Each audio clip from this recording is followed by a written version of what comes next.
வணக்கம் சவுக்கு மீடியா நேயர்களே. இன்றைய அரசியல் தமிழ்நாட்டில் நடந்த முக்கியமான அரசியல் மற்றும் சமூக நிகழ்வுகளை பற்றி விவாதிக்க இருக்கிறோம். வாருங்கள் சார். வணக்கம் சார். வணக்கம் மாலதி. வணக்கம் நிதிஷ். நிகழ்ச்சி தொடங்குறதுக்கு முன்னாடி திரு உதயநிதி அவர்கள் அந்த பட்டப்படிப்பு வாங்கியது தொடர்பாக அவருக்கு உதவி செய்தது திருமதி காக்கர்லா உஷா ஐபிஎஸ் என்று சொல்லியிருந்தேன். அது காக்கர்லா உஷா இல்லை, அபூர்வா ஐஏஎஸ். ஸோ தவறுதலாக காக்கர்லா உஷா என்று சொல்லியிருந்தேன். அபூர்வா ஐஏஎஸ் தான் உதயநிதிக்கு பட்டப்படிப்பு வாங்க உதவி செய்தது. அடுத்ததான் காக்ரோச் ஜனதா பார்ட்டி தொடர்ந்து டெல்லியில் போராட்டம் நடத்திட்டு வராங்க. எதுக்கு அடிப்படை அந்த பாஜக அரசே பேச்சுவார்த்தைக்கு வந்திருக்காங்க. மதியத்துக்குள்ளே நாங்கள் ஒரு முடிவு எடுக்கிறோம் அப்படின்னு சொல்லியிருக்காங்க சார். நம்ம 2-3 நாட்களாக இந்த போராட்டத்தின் வீரியம், இதன் தாக்கம், என்ன விதமான தாக்கத்தை இந்தியா முழுக்க இது ஏற்படுத்தி இருக்கிறது என்பதை பற்றியெல்லாம் விரிவாக பேசியிருக்கிறோம். 2 நாளாக பிரதமர் மிட் நைட் வீடியோ போட்டுட்ருக்காரு, கவனிச்சிங்களா? அதுக்கு முன்னாடி போட்டதாவது ஏதோ கொஞ்சம் சரி நாங்கள் சிறப்பு நீதிமன்றம் அமைக்கிறேன்னு பரவாயில்ல, இது என்ன கருத்துக்களுக்கு நன்றின்னு சொல்லிட்டாங்க அவர்கிட்ட. ஜி, நம்ம இவ்வளோ நாள் வாட்ஸ்அப்பு, ஃபேஸ்புக்கு, ட்விட்டரு இங்கே குடும்பம் நடத்திட்டு இருந்தோம். அங்கே இருக்கவங்க பூரா மோடி மோடின்னு கத்திட்டு இருப்பாங்க. ஆனால் இப்போ இந்த காக்ரோச் குரூப்பு பூரா இன்ஸ்டா குரூப்பு ஜி.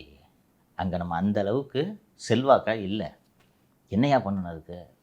அன்றைக்கி போட்ட மாதிரி அதே மாதிரி ஒரு வீடியோ போடுங்க ஜி, சூப்பர் ஹிட்டுச்சு அது அப்படின்னு சொன்ன உடனே ஓகே, 2வது ஒரு வீடியோவை போடுவோம் அப்படின்னு நேற்று லைக்கு ஷேர் எல்லாம் பண்ணியிருக்கீங்க. நன்றின்னு சொல்லிட்டு 2வது வீடியோ போட்டிருக்காரு. அதுலேயும் ஃபாலோவர்ஸ் வேறு கொஞ்சம் இன்க்ரீஸ் ஆகிருக்காங்களாம். தம்பி, முரட்டு ட்ரோல் பண்ணிகிட்ருக்காங்க. இந்த மாதிரிலாம் மோடியை ட்ரோல் பண்ணி நான் பார்த்ததில்லை. மோடிக்கு எதிராக நீ எக்ஸில் ஏதாவது கருத்து பதிவிட்டேன்னா கீழே கொச்சன்னு இந்த கூட்டம் மேஞ்சு எடுத்துருவாங்க. அங்கே ஒன்றுமே பண்ண முடியல. என்னையே பூமர்ன்றாங்க. இவ்வளோ வயசானவர் போய் அந்த இன்ஸ்டாவுக்கு இம்ப்ரெஸ் பண்ணலான்ட்டு வீடியோ போட்டார்னா என்னென்ன பண்ணுவாங்க? கடந்த 3 ஆண்டுகளில் மட்டும் இந்த வினாத்தாள் லீக் ஆகிறத பற்றி மோடி அவர்கள் பேசிய வீடியோக்களை எல்லாம் தொகுத்து இன்ஸ்டாவில் போட்டு பாத்தியா பூரா புலிவிட்டு தெரிஞ்சிருக்கிற நீ என்று அம்பலப்படுத்துகிறார்கள். நம்ம ஃபஸ்ட்டு நாளே நான் அந்த போராட்டத்தை பற்றி பேசும்போது சொன்னேன். 2014 பிஜேபி ஆட்சிக்கு வரும்போது 8 வயசு இருந்தவங்களாம் இன்றைக்கி 18 வயசு 20 வயசில் இருப்பான். அந்த இளைஞனுக்கு பிஜேபி மற்றும் மோடியின் தாக்கம்லாம் பெரிய அளவு இருக்காது. எங்களை போன்றவர்கள் 2010-11 ஆண்டுகளில் காங்கிரஸ் கட்சியின் மீது கடுமையான கோபத்தில் இருந்தோம். என்ன இவ்வளோ ஊழல்னு இவங்க வந்த பிறகு தான் தெரியுது, ஐயோ அவங்க எவ்வளோ பரவாயில்ல போல இருக்கு அப்படின்னு. அப்படி நாங்கள் அப்போது காங்கிரஸ் அரசின் மீது இருந்த கோபத்தில் இப்போது இருக்கக்கூடிய இளைஞர்கள் பிஜேபியின் மீது இருக்கிறார்கள். அன்றைக்கெலாம் நாங்கள் கரப்ஷனு, லோகாயுக்தான்னு ஒரு இதுக்காகத்தான் அந்த போராட்டமே நடந்துச்சு, ஞாபகம் இருக்கா? ஊழல் ஒழிப்பு சட்டத்துக்காக. அன்னைக்கு அது பெரிய விஷயமாக இருந்தது. ஆனால் அதை விட தீவிரமான விஷயம் அது. 2 வருஷமாக படிக்கிறேன், பொசுக்குன்னு பேப்பர் லீக் ஆயிடுச்சுன்னு நீ திருப்பி ஃபஸ்ட் படின்ற. அன்னைக்கு நான் நல்லா எழுதின எக்ஸாமை நான் அன்றைக்கி பாஸ் பண்ணியிருந்திருப்பேன், டாக்டராக இருப்பேன். இன்றைக்கி வச்சுருக்கிற கொஸ்டின் பேப்பர் டஃப்பாக இருந்துச்சு, நான் எழுதலை. இப்படி ஒவ்வொருத்தருக்கும் ஆதங்கம் இருக்கும்ல, அதனால தான் இந்த எக்ஸாம் கேன்சல் ஆனோடனே சூசைட் பண்ணிக்கிறாங்க. இதை ஹேண்டில் பண்ண முடியல. நீ தான் மோடி, நீ தான் பிஜேபி போராட்டத்தை பார்க்குற, எப்படி ஹேண்டில் பண்ணுவ? இதை சொல்லு, என்ன வழி சொல்லு. அடிபணிஞ்சா சார் ஆகணும். புரியுதா? அதுதான் வந்துட்டாங்க. போலீஸ் விட்டு அடித்து பார்த்தாங்க, மஃப்டியில் போலீஸை விட்டு இவங்களே கலவரத்தை தூண்டி லத்தி சார்ஜெலாம் பண்ணி பார்த்தாங்க. கரெக்டாக கல்லெறிலாம் பிடிச்சி அடிக்கிறாங்க, இவங்களே அடிக்கிறாங்க. அப்புறம் ஒரு காரை அடித்து நொறுங்கின காரை கொண்டு போய் ஒரு இடத்துல நிறுத்துறாங்க. இவங்க எல்லாத்தையும் வீடியோ எடுத்து போடுறாங்க. இளம் பிள்ளைகள், குழந்தைகள், பெண் குழந்தைகள் போலீஸோடு மல்லு கட்டுதுங்க. எதுக்கு அடிக்கிறேன்னா என்று சண்டை அடிக்கிறார்கள். அங்கே பணியில் இருக்கக்கூடிய பெரும்பாலான காவலர்களுக்கு இந்த வயதை ஒத்த பிள்ளைகள் இருப்பார்கள். அவர்கள் நீட்டுக்கு தயார் செய்து கொண்டிருப்பார்கள். ஸோ இது ஒரு வகத்தொகை தெரியாத சிக்கல் என்றதை புரிஞ்சுக்கிட்டாங்க. பாராளுமன்றத்தில் போய் பதில் சொல்லலான்னு பார்த்தா அங்கே 4 பக்கத்தில் இருந்து அத்தனை பேரும் கார்னர் பண்ணுவாங்க அப்படின்றது தெரிஞ்சு போச்சு. இதுக்கு ஒரு மதச்சாயம் பூசலான்னு பார்த்தா எல்லா சமூகங்கள், எல்லா பிரிவுகளை சேர்ந்த இளைஞர்களும் இதனால் பாதிக்கப்படுகிறார்கள். அத்தனை பேரும் சாதி மத பேதங்களை எல்லாம் கடந்து ஒன்று கூடி இருக்கிறார்கள். சார், இன்னைக்கு டிடி நெக்ஸ்ட்லேயே ஒரு நியூஸ் வந்திருக்கு. ஜென்சி அந்த போராட்டம் நடத்துகிறாங்களா சார், அவங்க கூட 70 வயசு 60 வயசில் இருக்கவங்கலாம் ஜாயின் பண்ணியிருக்காங்களா சார்? அது என்ன ரீசன் அப்படின்றதே அதில் போட்டிருக்காங்க. From gen Z to boomers, one cause unites all அப்படின்னு போட்டிருக்கு. இன்றைக்கி இதை படிக்கிறதுக்கே சந்தோஷமாக இருந்துச்சு. இந்த இளைஞர்களோடு சேர்ந்து 60-70 வயதை ஒட்டிய முதியவர்கள் இந்த போராட்டத்தில் கலந்து கொள்கிறார்கள். இது நாளைய தலைமுறையினரை பற்றியது. நாங்கள்லாம் படிச்சுட்டு வந்துட்டோம். நாங்கள் படிக்கும்போது இப்படி கொஸ்டின் பேப்பர்லாம் லீக் ஆகலை, இப்போ தான் கொஸ்டின் பேப்பர் லீக் ஆகுது. உங்கள் போராட்டத்துக்கு எங்கள் ஆதரவு என்று அவர்களும் கலந்து கொள்கிறார்கள் அப்படின்னு 58-59 வயசில் ஓம் பிரசாத் என்ற ஒருவர் மத்திய பிரதேசத்திலிருந்து இந்த போராட்டத்தில் கலந்து கொள்வதற்காக டெல்லிக்கு பயணித்து டெல்லியிலேயே தங்கி இந்த போராட்டத்தில் கலந்து கொள்கிறார் என்று அந்த சிடி நெக்ஸ்ட் நியூஸு சொல்லுது. ஸோ இப்படி எல்லா தரப்புலேருந்தும் இந்த போராட்டம் தீவிரமடைகிறது. அவங்க கேட்குறது ஒன்றும் பெரிய விஷயம் இல்லை. தொடர்ந்து கொஸ்டின் பேப்பர் லீக் ஆகுது. அந்த தேர்வு நடத்துறதுக்கு பொறுப்பானவர் தர்மேந்திர பிரதான். அவரை ராஜினாமா பண்ண சொல்லுங்கள். இதை நான் பண்ண முடியாதுன்னு எவ்வளோ நாள் பிடிவாதம் பிடிப்ப சொல்லு. அது பண்ணாமல் இருக்கிறதுக்கு தான் நாங்கள் வந்து கடுமையான சட்டங்களை கொண்டு வருகிறோம், 10 கோடி அபராதம் விதிக்கிறோம், அதிகாரிகளை சஸ்பெண்ட் பண்ண போகிறோம், புதிய அதிகாரிகளை தேர்ந்தெடுக்கிறோம்லாம் சொல்கிறீங்க. இதைத்தான் வந்து நீ 3 வருஷமாக இதே தான் சொல்லிட்டு இருக்கிறேன்னு மொத்த வீடியோவையும் தொகுத்து போட்டு விட்டார்கள். இந்த வாட்டி ரத்தத்தை பார்க்காம ஓய மாட்டாங்க, காவு கேட்குறாங்க. ஸோ அதோட நேச்சுரல் கோர்ஸ் அதுதான். ஆங்கிலத்தில் do if you are damned, don't if you are டேம்டுன்னு ஒரு சொலவடை உண்டு. தர்மேந்திர பிரதான் ராஜினாமா பண்ணாலும் சிக்கல், உங்கள் வீக்னஸை எக்ஸ்பிரஸ் பண்ணிடுறீங்க, ஒரு போராட்டத்துக்கு பணிஞ்சிட்டீங்க. அப்போ அடுத்த பஞ்சாயத்து எப்போன்னு வெயிட் பண்ணி பார்த்துட்டு அடுத்த போராட்டத்தில் இறங்குவாங்க. பண்ணாமல் இருந்தால் போராட்டம் தீவிரமடையும். சின்ன பசங்களை போய் லத்தியை விட்டு அடித்தா அது நாடு முழுக்க எத்தகைய தாக்கத்தை ஏற்படுது. இது பல இடங்களில் இந்த போராட்டம் விரிவாகி கொண்டே இருக்கிறது. கேரளாலலாம் வாட்டர் கேனெல்லாம் விட்டு அடித்து பெரிய போராட்டம் நடந்திருக்கிறது. இன்னொன்று, எல்லா ஊரிலும் இளைஞர்கள் நீட்டுக்காக தயார் செய்து கொண்டிருக்கிறார்கள், போட்டித் தேர்வு எழுதுகிறார்கள். இதுக்கு முன்னாடி ரயில்வே எக்ஸாம் பேப்பர்லாம் லீக் ஆகிருக்கு, போலீஸ் எக்ஸாம் பேப்பர்லாம் லீக் ஆகிருக்கு, நீங்கள் அதை பார்த்துருப்பீங்க செய்தியில். அப்போ ஒவ்வொருத்தரும் ஒவ்வொரு வகையில் இதனால் பாதிக்கப்பட்டிருக்கிறார்கள். அப்போ அவ்வளோ பேர் ரோட்டில் இறங்கினாங்கன்னா என்ன பண்ணுவீங்க? இப்படித்தான் கடந்த காலங்களில் அண்ணா ஹசாரே மூவ்மெண்ட் நடந்தது. அதற்கு முன்பு ஜேபியோட டோட்டல் ரெவல்யூஷன், அந்த போராட்டத்தோட பேர் ஒட்டுமொத்த புரட்சி, விலைவாசி உயர்வு உள்ளிட்ட பிரச்சனைகளுக்காக அப்போது தொடங்கியது டோட்டல் ரெவல்யூஷன். நாடுபுற பெரிய போராட்டம் கிளர்ந்து எழுந்தது. ஸோ வரலாற்றிலிருந்து பாடங்களை கற்றுக்கொண்டு பேசாமல் நாம் பணிந்து விடலாம் என்ற முடிவுக்கு வந்திருக்கிறார்கள். இது பிஜேபிக்கு பின்னடைவா என்று கேட்டீர்கள் என்றால் பின்னடைவு தான். இந்த செஷனை எப்படி நடத்தணும்னு அவர்கள் திட்டமிட்டிருந்தார்கள் என்றால், இந்த காக்ரோச் போராட்டம் நடக்கலைன்னு வச்சுக்கோங்க, ஒவ்வொரு கட்சியாக செட்டிங் பண்ணிட்டாங்க. சரத்பவார் வழிக்கு வந்துட்டார், சிவசேனா உடைச்சாச்சு, திரிணாமுல் காங்கிரஸ் உடைச்சாச்சு, டிஎம்கே இங்கிருந்து உருண்டு கொண்டே டெல்லியில் சென்று அடைந்திருக்கிறார்கள். ஸோ இந்த டீலிமிட்டேஷன் பில்லை சத்தம் போடாமல் பாஸ் பண்ணிவிட்டு அடுத்து மகளிர் இடஒதுக்கீடு மசோதாவையும் செயல்படுத்தி விட்டால் ஜனவரி அல்லது பிப்ரவரி 2027 நடக்கக்கூடிய உத்தரப்பிரதேச சட்டப்பேரவை தேர்தலில் மாபெரும் வெற்றியை பெறலாம் என்று திட்டமிட்டு கொண்டிருந்தார்கள். அதற்கு பிறகு நடந்த இந்த கரப்பான் பூச்சி டெவலப்மெண்ட்டை அவர்கள் எதிர்பார்க்கவே இல்லை. இப்போ டீலிமிட்டேஷனில் பின்னாடி போயிடுச்சா? நீங்கள் டீலிமிட்டேஷன் பற்றி பேச்சு வருதா? ஸோ இப்படித்தான் உலகெங்கும் மாற்றங்கள் நிகழ்கின்றன. சரியா? இப்போ இந்த காக்ரோச் ஜனதா பார்ட்டியோட போராட்டம் மட்டும் நடைபெறவில்லை என்றால் நேராக மான்சூன் செஷனில் இன்ட்ரடியூஸ் பண்ணியிருப்பாங்க, டிபேட் நடந்திருக்கும். பாஸ் ஆகுமா பாஸ் ஆகாதான் நம்ம யோசிச்சுக்கிட்டு இருந்திருப்போம், பாஸ் ஆகிருக்கும். சட்டம் ஆகிட்டாங்கன்னா யூபியிலேயே விமனுக்கு 1/3 ரிசர்வேஷன் வந்திருக்கும். நம்ம கவனம் பூரா அடுத்தது அதில் போயிருக்கோம். அதிக அளவில் பெண்களை வேட்பாளர்களாக பிஜேபியை நிறுத்தி மீண்டும் 3வது முறையாக அங்கே வெற்றி பெற்று விட்டார்கள் என்றால் அடுத்த 2 வருஷம் மீண்டும் பிஜேபி டெல்லியிலே ஆட்சி அமைக்கும் என்று இவர்கள் திட்டம் போட்டு வைத்திருந்தார்கள். இன்றைக்கி என்ன ஆச்சுன்றதை பார்க்குறோம். ரொம்ப ஸ்விஃப்ட் டெவலப்மெண்ட்டு. அடுத்தடுத்து இது என்ன ஆகுன்றதை அப்டேட் பண்ணலாம். இந்த காக்ரோச் ஜனதா பார்ட்டியோட போராட்டம் வந்து ஒரு மூமெண்ட்டு. இதே மாதிரி தான் எல்லா மூமெண்ட்டுமே வந்துட்டு கணிக்க முடியாத அளவுக்கு இருந்திருக்கா சார்? எந்த மூமெண்ட்டுமே கணிக்க முடியாது. இப்படித்தான் தொடங்கும், இப்படித்தான் முடியும் என்று நீ ஒரு போராட்டத்தை, ஒரு இயக்கத்தை, ஒரு எழுச்சியை கணிக்கவே முடியாது. உலகெங்கும் இப்படித்தான் நிகழ்ந்திருக்கிறது. 1917 சோவியத் ரஷ்யாவில் தொழிலாளி வர்க்க புரட்சி நடைபெறும்போது ஜார் மன்னன் வீழ்த்தப்படுவார், அங்கே சோசலிச ஆட்சி அடுத்த 90 ஆண்டுகளுக்கு நடக்கும் என்றெல்லாம் யாருமே யோசிக்கவில்லை. அதே போல் 80களின் இறுதியில் இவ்வளவு வல்லமை வாய்ந்த சோவியத் ரஷ்யா உடைந்து துண்டு துண்டாக சிதறும், கம்யூனிசம் வீழும் என்று யாரும் எதிர்பார்க்கவில்லை. இது எல்லா நாடுகளுக்கும் பொருந்தும், சீனாவுக்கும் பொருந்தும், பிஜேபிக்கும் பொருந்தும். அதுதான் ஹியூமன் பீயிங்ஸை எல்லா ஸ்பீஷீஸ்லேருந்தும் சிறப்பான ஸ்பீஷீஸாக உருவாக்கி இத்தனை ஆண்டு காலமாக பெரும்பாலான உயிரினங்கள் அழிந்த பிறகும் ஹியூமன் ஸ்பீஷீஸ் இன்றைக்கி வரைக்கும் சர்வைவ் ஆகிறதுக்கான காரணம் நம்மளோட ஸ்ட்ரென்த்து. அதுதான் டெல்லியில் நடக்கிற இந்த நீட் வந்து ஃபேராக நடக்கணும் அப்படின்ற போராட்டத்துக்கு ஆதரவாக பாலன் இல்லத்துலேயும் போராட்டம் பண்ணிகிட்டு இருந்தாங்க. திரையுலகினர்கள்லாம் சேர்ந்து போராட்டம் பண்ணாங்க. திரு வெற்றிமாறன், திரு ரஞ்சித் போன்றவர்கள்லாம் வந்து கலந்துக்கிட்டாங்க சார்.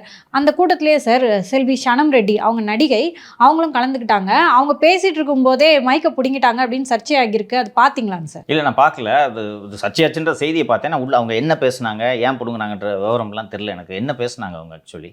செல்வி சனம் செட்டி அவங்க என்ன குற்றம் சாட்டுறாங்கன்னா, ஜனநாயகன் பார்க்குறவங்க ஜோக்கர் அப்படின்னு சொன்னாங்க.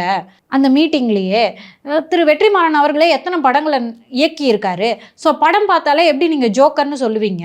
இங்கே மாணவர்களுக்காக அப்படின்னு சொல்லிட்டு கூப்பிட்டு வந்தீங்க, பட் இது ஒரு அரசியல் ஆக்குறாங்க, அதுக்கு நான் அனுமதிக்க மாட்டேன்.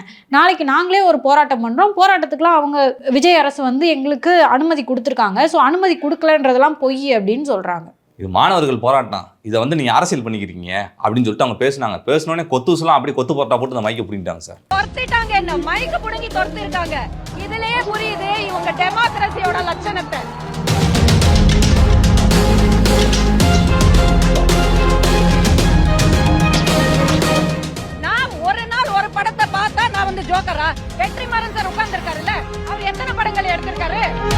நேற்றோட இந்த டாபிக் முடிக்கலாம்னு நினச்சேன். இன்றைக்கி 2 சாத்து சாத்துவோம். நம்ம வீட்டில் சாக்கடை அள்ளி ஊற்றும்போது சனம் ஷெட்டின்னு ஒருத்தவங்க இருக்காங்க. அவங்க நடிகை, ஆர்டிஸ்ட்ன்றது எனக்கு தெரியாது. அன்னைக்கு துணிச்சலாக இதை கண்டித்து பேசியது இந்த சனம் ஷெட்டி. இன்றைக்கி அங்கே குரல் கொடுத்து கொண்டிருக்கக்கூடிய ஒருவருக்கு கூட ஒரு வயதான பெண்மணி இருக்கிற வீட்டில் 100 லிட்டர் சாக்கடையையும் மலத்தையும் அள்ளி கொண்டு போய் சாப்பிட்ற டேபிளில் ஊற்றுறீங்களேன்னு ஒருத்தருக்கு கண்டிக்கணும்னு தோணலை. எனது அருமை நண்பர் வெற்றிமாறனுக்கு கூட தோன்றவில்லை என்பது தான் உண்மை. பயம் சார். அப்போ இன்றைக்கி எதுக்கே துடிக்கிறீங்க? அப்போ உங்களுக்கு இன்றைக்கி பயம் இல்லை. நீங்கள் பேசுவதற்கு அனுமதி அளிக்கப்பட்டிருக்கிறது இல்லையா? அப்போது நீங்கள் இன்று போராட்டம் நடத்துவதற்கான காரணமே இன்று நல்லாட்சி நடக்கிறது என்பதன் பொருள் தானே, அதோட நீட்சி தானே. அன்னைக்கு நீங்கள் பயந்துக்கிட்டு வாயை திறக்கல தானே.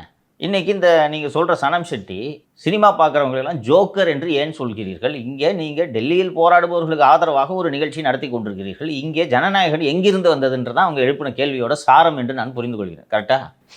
டெல்லியில் மாணவர்கள் போராட்டம் நடத்துவதற்கும் ஜனநாயகன் திரைப்படம் வெளியாவதற்கும் அதை ரசிகர்கள் சென்று பார்ப்பதற்கும் என்ன சம்பந்தம் என்று கேட்கிறார்கள். அதுக்கு மயக்கப்படுங்க நீங்கள். அப்போ நீங்கள் எந்த விதமான போராட்டத்தை நடத்தி கொண்டிருக்கிறீர்கள் என்பது தெரிகிறதா? அங்கே எந்த இடத்திலும் விஜய்க்கு ஆதரவாக ஒரு வாய்ஸ் வந்துடக்கூடாதுன்றதான் உங்கள் நோக்கம். விஜய் திட்டுறதுனா தாராளமாக திட்டு, இந்த மேடை காத்திருக்கிறது.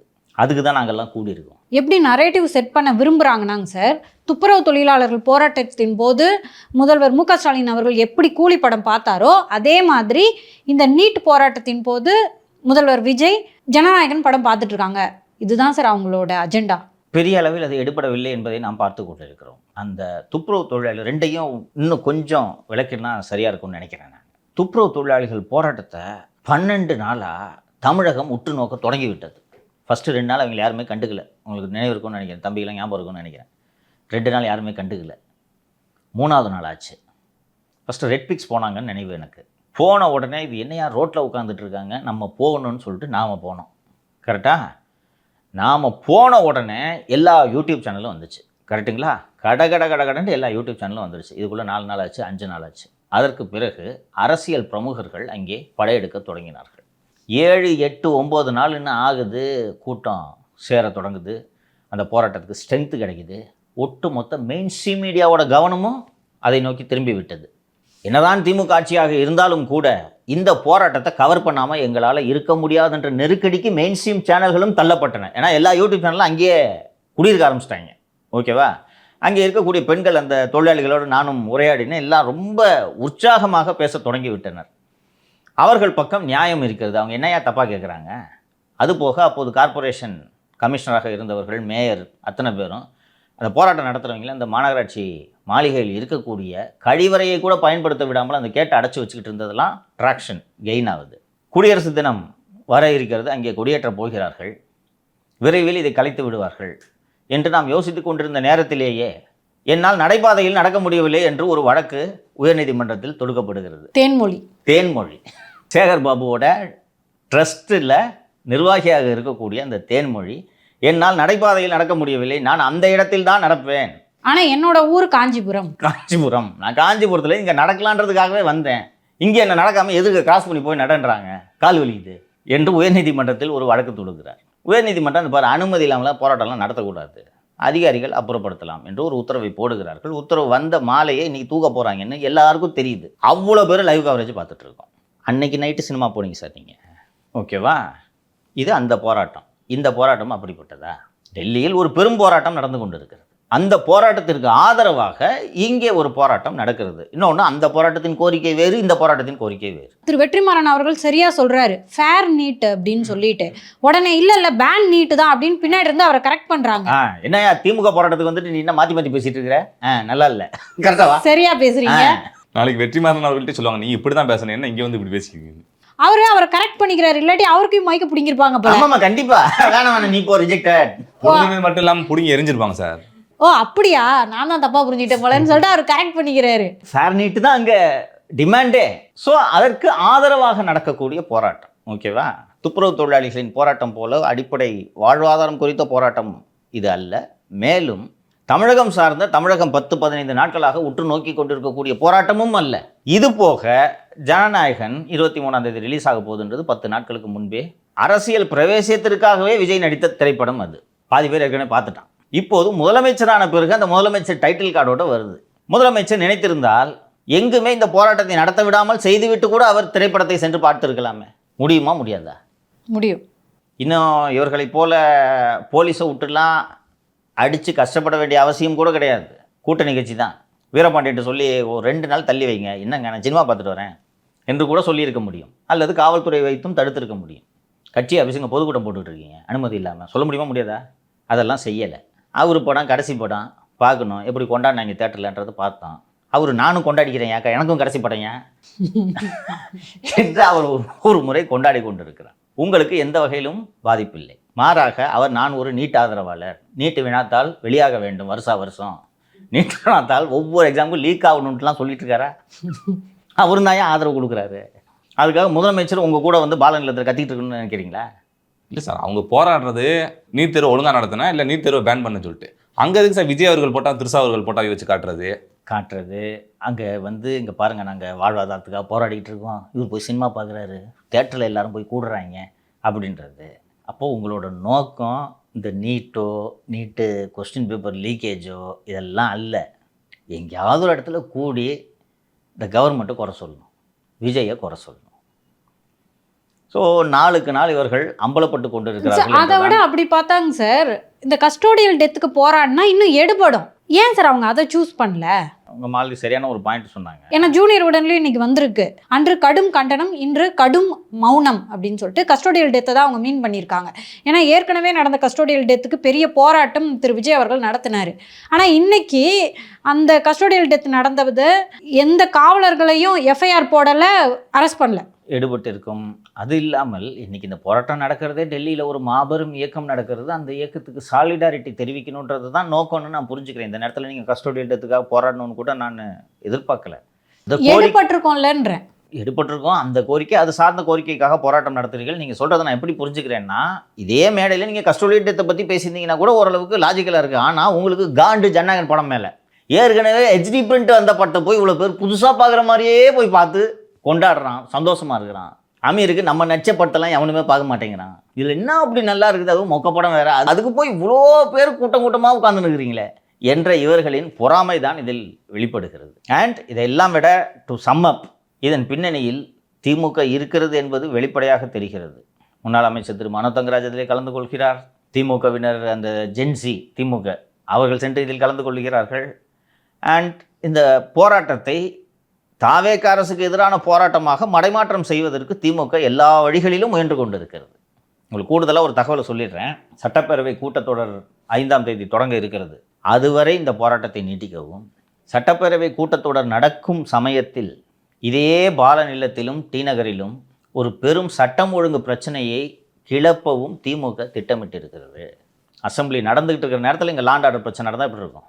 அதுவரை இந்த போராட்டத்தை நீட்டிக்க வேண்டும் என்பதுதான் திமுகவின் திட்டம். இண்டிகேஷன் கொடுத்துட்டேன், கவர்மெண்ட்டு என்ன செய்ய வேண்டுமோ செய்ய வேண்டும். சார், தொடர்ச்சியாக வந்துட்டு காங்கிரஸ் கட்சி சார்பில் வந்துட்டு மாணவர்களுக்கு ஆதரவாகவும் மாணவர்கள் அடித்ததை கண்டித்தும் ஒரு பொதுக்கூட்டத்தை ஏற்பாடு பண்ணியிருக்காங்க சார். இதுலேருந்து நீங்கள் என்ன தெரிஞ்சுக்கிறீங்க? இந்த பொதுக்கூட்டத்தோட போஸ்டர் பார்த்தீங்களா? என்ன தெரிஞ்சுக்கிறீங்க?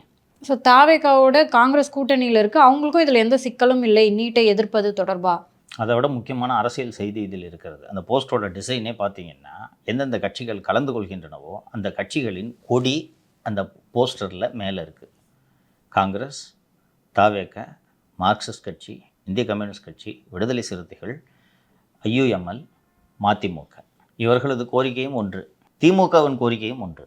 திமுக இதில் தனிமைப்பட்டு போய் நிற்கிறது தெரிகிறதா? இது போன்ற முன்னெடுப்புகளை திமுக தான் செய்யும் வழக்கமாக. காமராஜர் அரங்கத்திலோ, கலைவாணர் அரங்கத்திலோ, தியாகராய நகரிலோ ஏதாவது ஒரு இடத்துல ஒரு பெரிய பிரம்மாண்டமான பொதுக்கூட்டத்தை, கருத்தரங்கத்தை நடத்தி சொற்பொழிவாற்றுவார்கள். இன்றைக்கி இவங்க தனியாக பேசிகிட்டு இருக்காங்க. இது ஒன்று. இரண்டாவது, இதே கோரிக்கையை வலியுறுத்தி இதில் இருக்க வினோதத்தை நீங்கள் கவனிக்கணும். சென்னையில் போராட்டம் நடைபெற்று வரும் இடம் எதுவென்றால் இந்திய கம்யூனிஸ்ட் கட்சியின் அலுவலகமான பாலன் இல்லம்.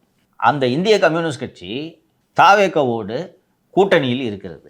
அந்த போராட்டத்தில் திமுகவினர் சென்று கலந்து கொள்கிறார்கள். இது எப்படிப்பட்ட ஒரு குழப்பமான அரசியல் சூழ்நிலை தமிழகத்தில் நிலவுகிறது தெரிகிறதா? இதோட சம்மன் சப்ஸ்டன்ஸ் என்னன்னு நீங்கள் பார்த்தீங்கன்னா, திமுக தனிமைப்பட்டது தான் இதோட சம்மன் சப்ஸ்டன்ஸ், இதோட ரிசல்ட். பிஜேபி கூடயும் சேர முடியாது, கிட்டத்தட்ட அனாதை. நான் ஒரு 10 நிகழ்ச்சிக்கு முன்னாடி சொன்னேன்னு நினைக்கிறேன், திமுக ஒரு அரசியல் அனாதை என்று. எனக்கு தெரியுதா? இந்த முன்னெடுப்பை செய்திருப்பது காங்கிரஸ் கட்சி. காங்கிரஸ் கட்சியின் சார்பில் தான் இந்த கூட்டம் ஏற்பாடு செய்யப்பட்டிருக்கிறது. ஆளும் தாவேக கட்சி இன்னும் கொஞ்சம் அரசியலை கற்றுக்கொள்ள வேண்டும். இந்த முன்னெடுப்பு தாவேக சார்பில் செய்யப்பட்டிருக்க வேண்டும். நீங்கள் தான் ஆளுங்கட்சி. காங்கிரஸ் கட்சிக்கு அந்த பழுத்த அனுபவத்தின் காரணமாக டப்புன்னு ஒரு ஏற்பாடு பண்ணிட்டாங்க. அவர் மாணிக் தாக்கூருக்கு விவரம் தெரியும், டக்குன்னு பண்ணிட்டார். இதை தாவேக செஞ்சுருக்கணும், ஆதவர்ஜுனாவுக்கு செஞ்சுருக்கணும். அவங்க என்ன போராட்டம் பண்ணுறது? கட்சி ஆஃபீஸில் தான் நீங்கள் போராட்டம் பண்ணுறீங்க. ஏய் நாங்கள் பண்ணுறோம்ப்பா போராட்டம், அதை ஒரு பன்னாட்டு நிறுவனத்திடம் விற்கலாம் என்று செல்வ பெருந்தகை திட்டமிட்டிருந்த காங்கிரஸ் மைதானத்தை கெடுத்து விட்டோம். இப்போது அந்த மைதானம் இன்னும் காங்கிரஸ் கட்சியிடம்தான் இருக்கிறது. காமராஜர் அரங்கமும் காங்கிரஸ் கட்சியிடம்தான் இருக்கிறது. அவர்கிட்ட கேட்டுட்டு அண்ணே ஒரு கருத்தரங்கத்துக்கு ஏற்பாடு பண்ணால் நல்ல ஏசி ஹாலு போனீங்களா, இன்றைக்கி நல்ல ஜம்முன்னு இருக்கா, அதில் ஒரு கருத்தரங்கத்தை ஏற்பாடு பண்ணியிருக்கலாமா? அங்கே மேடையை போட்டு நீட் விவகாரத்தில் திமுக செய்த துரோகம் ரகசியத்தை கடைசி வரைக்கும் சொல்லலை. 5 வருஷமா மாணவர்களை வஞ்சித்த அரசு 3 ஃப்ராடுகார பயிலுங்க, இது என்னோடது 4 என்று காங்கிரஸ் கட்சியின் அரங்கத்திலேயே வண்டியா திட்டலாமா? இது தாவேக செஞ்சிருக்கணுமா? என்ன ஆனது நீட் தேர்வு கையெழுத்துன்னு கேட்டிருக்கலாம். எங்கப்பா அந்த கையெழுத்து? இதெல்லாம் ஆதவ விட்டா பிரமாதமாக பேசுவார். அப்படியே அந்த கேப்ல எங்ககிட்ட வர 300 கோடி வாங்கிட்டாங்க, இதையும் சேர்த்து விட்டுருணும். இதுதான் அரசியல். 2 நாட்களாக இந்த திரைப்பிரபலங்கள் பங்கேற்ற பிறகு இந்த போராட்டத்திற்கு அதிக அளவில் ஊடக கவனம் கிடைக்கிறது இல்லையா? ஆளுங்கட்சி நடத்தினா ஊடகம் அங்கே வந்தாகணும், இல்லை விளம்பரம் கொடுக்க மாட்டேன். கேபிளை பிடுங்க, ஏற்கனவே பிடுங்கி விட்ருக்கீங்க நீங்கள், ஒன்றும் யோக்கியெல்லாம் கிடையாது. பண்ணலாமா? ஏன்னா இப்போ ஒருவேளை அதிமுக ஆளுங்கட்சியாக இருந்தால் கூட அடிமைகள் அப்படின்னு நீங்கள் திமுக திட்டலாம், எடுபடும். தாவேக்காவா அப்படின்னு சொல்ல முடியாது, பிரச்சனையே கிடையாது, சந்தோஷமாக திட்டலாம். அண்ட் பிஜேபி மட்டும் அப்படி பட்டும் படாத மாதிரி தொட்டுக்கணும். ஏன்னா ஆட்சி நடத்திட்டு இருக்கீங்க. இல்லை நீட் தேர்வை 2010 முன்மொழிந்த காங்கிரஸே துணிச்சல போராட்டம் பண்ணுறப்ப இவங்க காங்கிரஸ் கூட கூட்டணியில் இருக்கிறீங்க. கவனமாக பேசணும் தம்பி, காங்கிரஸ் மேடையில் தான் இருக்கிறீங்க. அரங்கத்தை காலி பண்ணிட்டுருவாங்க பாதி கூட்டத்தில். இல்லை அவங்களுக்கே அவ்வளோ தைரியம் இருக்கும்போது உங்களுக்கு என்ன ஏன்னு கேட்குறா அப்படி. ரைட்டு, இதுவும் நியாயம்தான் தம்பி சொல்கிறதும் பாயிண்ட் தான். ரைட்டா? ஸோ இதெல்லாம் பண்ணணும். இதுதான் அரசியல். இதை சொல்லி கொடுப்பதற்கு மூத்த அரசியல்வாதிகள் அங்கே யாரும் இல்லை. டக்குன்னு செங்கட்ட பேரெல்லாம் சொல்லாதீங்க, அவருக்கு அறிவே கிடையாது. அறிவு தான் நீங்கள் ஏன் இப்படி போய் உட்காந்துட்டு இருக்காரு? அதிமுக பொதுச் செயலாளர் 6 பேரை மாட்டாரா? ஸோ கற்றுக்கொள்ள வேண்டும். ஸ்லோவாக இவங்க எல்லாத்துலேயும் அடாப்ட் ஆகிட்டு இருக்காங்க. இதையும் அடாப்ட் ஆகணும்னு சொல்கிறேன் நான். இந்த சனம் செட்டி மாதிரி ஆட்களெல்லாம் பிடிச்சி உள்ளே போட்டு தாவேக்கா கட்சிக்குள்ள பேச்சாளராக நியமிக்கணும் சார். ஏன்னா சென்சிபிளாக பேசுகிறாங்க. நான் சிம்பிளாக சொல்கிறேம்மா, மாணவர்களுக்கு ஆதரவாக அரங்க கூட்டம்னு சொல்லி காமராஜர் ஹாலில் போட்டு சனம் செட்டியை மேடை ஏற்றுங்க, மைக்கை கொடுங்க. கொடுத்துட்டு அங்கே ஏன் மைக்கை பிடுங்கினார்கள் என்பதையே 1 மணி நேரம் பேசணுமா? ஏன்னா அவங்க ஜூலியெல்லாம் சப்போர்ட்டராக சேர்க்கும் போது சனம் செட்டியெல்லாம் சேர்க்கலாம். அங்கு மைக்கை பிடிங்கி ஜனநாயகம் படுகொலை செய்யப்பட்டது, இங்க ஜனநாயகம் காக்கப்படுகிறது, மைக்கை கொடுக்கணும் சார். அருமையாக இருக்குது, நல்லா இருக்குது. இதெல்லாம் செய்யணும். இதுதான் அரசியல். இதை தாவேக புரிந்து கொண்டு அரசியல் செய்ய வேண்டும். இதை எடுத்து சொல்றதுக்கு சரியான ஆட்கள் இல்லை என்று நான் நினைக்கிறேன். இன்னொன்று சார், பெரிய வேலை அரசை நடத்துறதுன்றதே. ஸோ அப்படி இருக்கும்போது இதெல்லாம் வந்து அடுத்த கட்ட தலைவர்கள் இந்த வேலையெல்லாம் பார்த்துக்கணும். இல்லாட்டி போன ஆட்சியில் யாராவது கஷ்டப்பட்டுருப்பாங்க, பாதிக்கப்பட்டிருப்பாங்க, அவங்ககிட்டலாம் கொடுக்கலாம். ஆஃபீஸருங்கெல்லாம் கூப்பிட்டு போய் சினிமா பார்க்கறது மட்டும் டைம் இருக்கா? இருக்குல்ல, இதையும் செய்யுங்க. இது உங்கள் வேலை தான். அப்புறம் அதெல்லாம் பேச வேண்டி வரும். டைமே இல்லைன்ட்டுலாம் ஆரம்பிக்காதீங்க. இல்லை சார், எல்லா கட்சியும் வந்துட்டு என்கிட்ட போராட்டம் பண்ணுறாங்க, ஏதோ ரீல்ஸ் போடுறாங்க. கடந்த ஆட்சியில் பொம்மை மாதிரி இந்த மு.க. ஸ்டாலின் அவர்கள் கூட சும்மா ஏதோ போஸ்டர் அடிச்சு எக்ஸில் போட்டு விடுறாரு. எடப்பாடி பழனிசாமி அவர்களும் அதிமுக ஒன்றுமே பண்ண மாட்டாங்களே சார். நமக்கு எதுக்குப்பா அரசியல் பண்ணி ஜெயிக்கணும்னு நினைக்கிறவங்க அரசியல் பண்ணிட்டோம், நமக்கு எதுக்குப்பா? நம்ம பழையபடி வட்டி பிஸ்னஸை பார்த்துக்கிட்டு நம்ம பாட்டுக்கு செவனேன்னு சேலத்தில் உட்காந்துருப்போப்பா, கம்முன்னு இருப்பா. திடீர்னு கூப்பிட்டு வேலை செய்ய சொன்னேன்னா என்றைக்கு அவர் வேலை செஞ்சுருக்காரு? எலெக்ஷன் பிரச்சாரம் ஏதோ பண்ணார், திருப்பி வந்து டக்குன்னு வேலை செய்ய சொன்னால். அடுத்ததா இந்த காவேரி பிரச்சனை தொடர்பாக வந்துட்டு கர்நாடக அரசு தமிழக அரசை பேச்சுவார்த்தைக்கு அழைச்சிருக்காங்க. முதல்வர் விஜய் அவர்களும் வந்துட்டு அங்கே பேச்சுவார்த்தைக்கு போகிறாரு. இங்கிட்ட அன்புமணி ராமதாஸ் அவர்கள் வந்துட்டு தண்ணியை தர மாட்டாரு, அவர்கிட்ட என்னங்க பேச்சுவார்த்தை, அதெல்லாம் போகக்கூடாது அப்படின்றாங்க. இங்கிட்ட விஜய் அவர்கள் வந்து போய் பேச்சுவார்த்தை நடத்த இருக்கிறதா செய்திகள் வருது. அவர் போகிறது சரியா சார், இல்லை அன்புமணி அவர்கள் சொல்கிறது சரியா சார்? ஃபஸ்ட்டு நீங்கள் சொல்லுங்கள், நான் என்ன சரின்றதை சொல்கிறேன். அன்புமணி சொல்கிறது சரியா, விஜய் அங்கே போகிறது சரியா? இல்லை அன்புமணி அவர்கள் சொல்கிறதையும் கரெக்டுன்னு நினைக்கிறேன் சார். ஏன்? ஆமாம் சார், நீதிமன்றத்து மூலியமாக தான் அங்கே இவ்வளோ நாள் ஓடிக்கிருந்துச்சு பஞ்சாயத்து. ஜனநாயகம் படம் வேறு ஓடிக்கிருக்கு சார், அதனால் அது வேறு பிரச்சனையாயிரும்ல.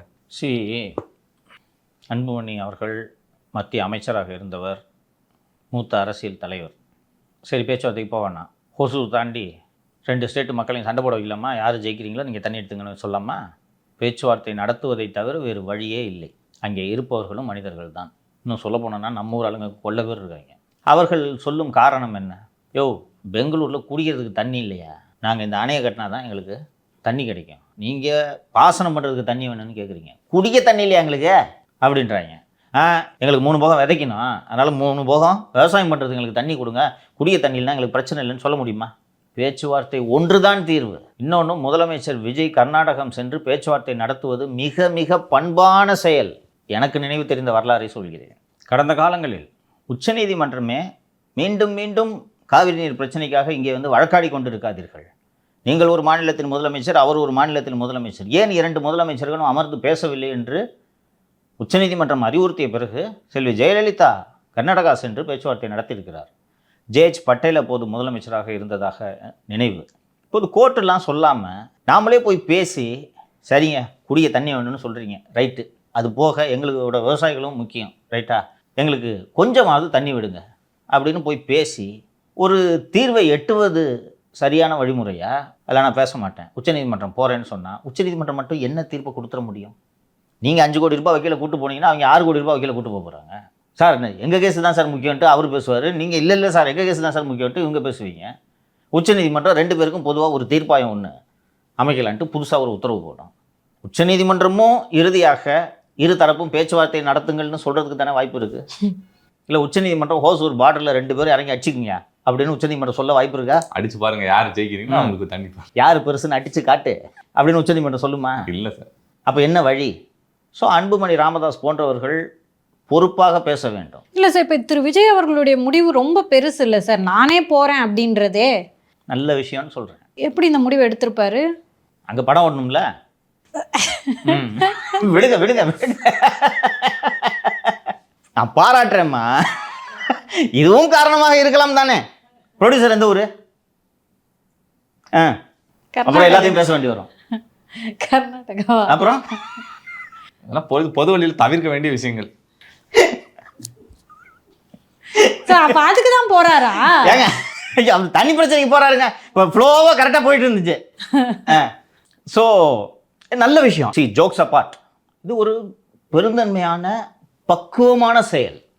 ஓகே, அவர் சினிமாவை ஓட்டுறதுக்காக போகிறாரோ இல்லை எதுக்காக போகிறாரோ, தண்ணி பிரச்சனை பேசித்தானே ஆகணும். அங்கே போய்ட்டு என்னப்பா படம் இப்படி ஓடுது, கலெக்ஷன் நல்லா இருக்குதா அப்படின்னு திரும்பி வந்துட முடியுமா? அந்த முதலமைச்சர் வருவார், நீங்கள் பேச்சுவார்த்தை நடக்கத்தான் போகிறது. ஸோ இது ஒன்றுதான் தீர்வு. ஸோ அந்நியார் திருமதி சௌமியாவுக்கு அமைச்சர் பதவி தரவில்லை என்பதற்காக இப்படிலாம் கோத்து விட்டுட்டு இருக்கக்கூடாது, முறையில்லை. கொஞ்ச நாள் அமைதியாக இருங்க, வீசிக்கவே அவங்களே வெளியே போவாங்க. போனால் போய் சேர்ந்துக்க போகிறீங்க, அதுக்காக நொய்யிட்டு போய் சண்டை போட்டு இப்படிலாம் பேசிகிட்டு இருக்கிறது முறையா? நான் சிறு வயதாக இருந்தபோது குறிப்பாக ஈழத்தமிழர் போராட்டம் உச்சகட்டத்தில் நடந்து கொண்டிருந்த சமயத்தில் அதை ஒட்டி 2007 அல்லது 2008 என்ற நினைவு, இதே போல காவிரி பிரச்சனை தொடங்கிய சமயத்தில் அங்கே திடீரென்று சிலர் கூடி உடுப்பி சங்கீதா ஹோட்டல் மேலே கல் விட்டு இருந்தாங்க. அங்கே தின்னுட்டு இருந்ததுலாம் நம்ம ஊர் வக்கீல், தட்டில் கல் வந்து. அப்போ எனக்கு சூப்பர், ஆமாம் அவங்களுக்கு பாடம் கற்றுக் கொடுக்கணும்னு தோணாலும் கொஞ்ச நாள்லேயே எனக்கு யோசிச்சு பார்த்தோன்னே என்ன கிறுக்குத்தனமாக இருக்குது. ஹோட்டல் வச்சிருக்கவன் கர்நாடகாக்காரனாக இருந்தாலும் திங்கிறது நம்மாலியா, நம்மளுக்கு தான் சர்வ் பண்ணுறாங்க. அப்புறம் அங்கே இன்னொருத்தர் ஐடியா கொடுத்தாரு, அடுத்த தெருவில் கர்நாடகா பேங்க் இருக்குது, அதை போய் அடிப்போம். என்ன அடிச்சு என்ன போகுது, பிரச்சனைக்கு அது தீர்வில் இல்லை. ஸோ இது ஒரு நல்ல முடிவு, விஜய் அவர்கள் பக்குவமான முடிவு எடுத்திருக்கிறார், வரவேற்கிறோம், வாழ்த்துகிறோம். இருதரப்பும் பேசி ஒரு இரு மக்களின் நலனுக்காக நல்ல முடிவை எடுங்கள். பெங்களூரில் தண்ணி இல்லைன்னா கஷ்டப்படுறது பாதி பேர் தமிழையா. ஐடி இண்டஸ்ட்ரியில் போகிற யார் இருக்கா? தங்கச்சி வீடு வேறு அங்கே இருக்குது.